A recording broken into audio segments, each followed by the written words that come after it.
Good evening and welcome to Pakistan Today News from our New York studio. I'm Chris Taylor. We begin with a significant statement from Pakistan's Air Chief Marshal Zahir Ahmad Babar Sidhu, who has reaffirmed that Pakistan remains a peaceful nation committed to dialogue, while warning that any aggression against the country will be met with a strong and timely response. Speaking at the passing out parade at the Pakistan Military Academy Kakul, he described the institution as one of the world's finest military training centers. He highlighted the increasing representation of female cadets and the participation of foreign trainees, calling it a reflection of Pakistan's inclusive and professional military training standards. The air chief also reiterated Pakistan's continued moral and diplomatic support for the people of occupied Kashmir, stressing that the long-standing dispute must be resolved in accordance with United Nations resolutions and the aspirations of the Kashmiri people.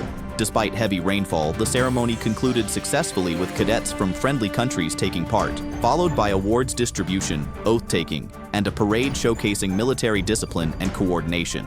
Turning to regional diplomacy, former Foreign Secretary Aizaz Ahmad Chaudhry has said that India's long-standing effort to isolate Pakistan has failed, and in fact, India itself is now experiencing increasing international isolation.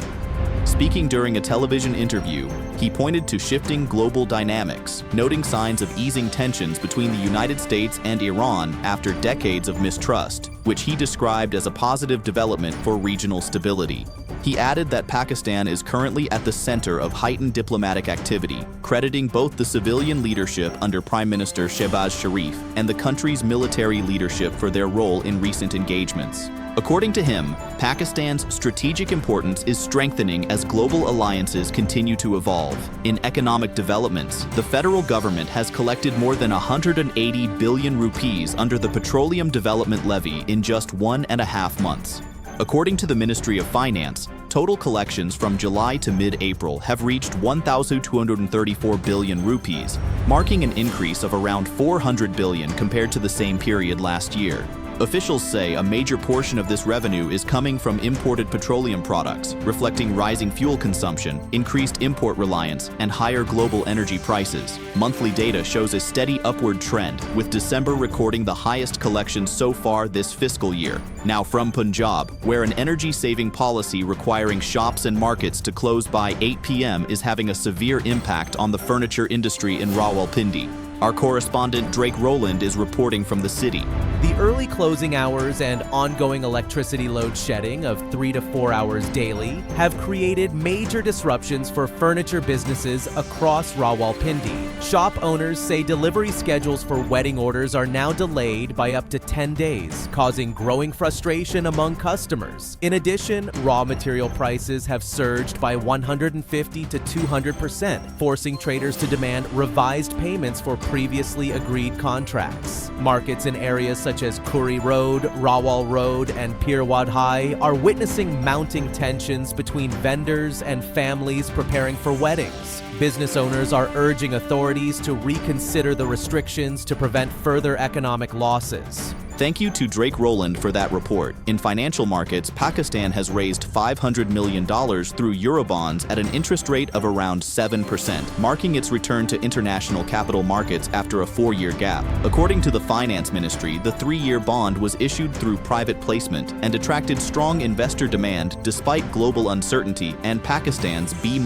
credit rating. Officials say the issuance is part of a broader strategy to diversify funding sources and stabilize external financing. Separately, Pakistan has also requested an extension from the Bank of China for a planned $250 million panda bond issuance. Meanwhile, inflationary pressures continue to intensify.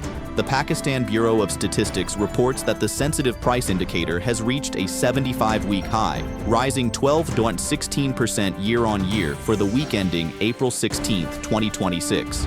The surge is being driven by sharp increases in energy and food prices, including LPG, petrol, diesel, tomatoes, and onions. Although there was a slight week-on-week decline of 0.69% due to temporary fuel price adjustments, officials warn that inflation remains persistently high across all income groups, with economists cautioning that underlying supply-side pressures continue to dominate. Finally, in cricket, Pakistan has announced a 16-member squad for the upcoming 2-test series in Bangladesh, including 4 uncapped players: Abdullah Fazal, Ahmad Butt, Azan Awais, and Ghazi Gori. Former captain Sarfaraz Ahmed has been appointed head coach, supported by Asad Shafiq and Umar Gul in a revamped coaching setup, while Shan Masood will continue as test captain. Training camps will be held in Lahore and Karachi before the team departs on May 7. The test matches will be played in Dhaka and Sylhet in early and mid-May. That's all for now. You're watching Pakistan Today News. I'm Chris Taylor.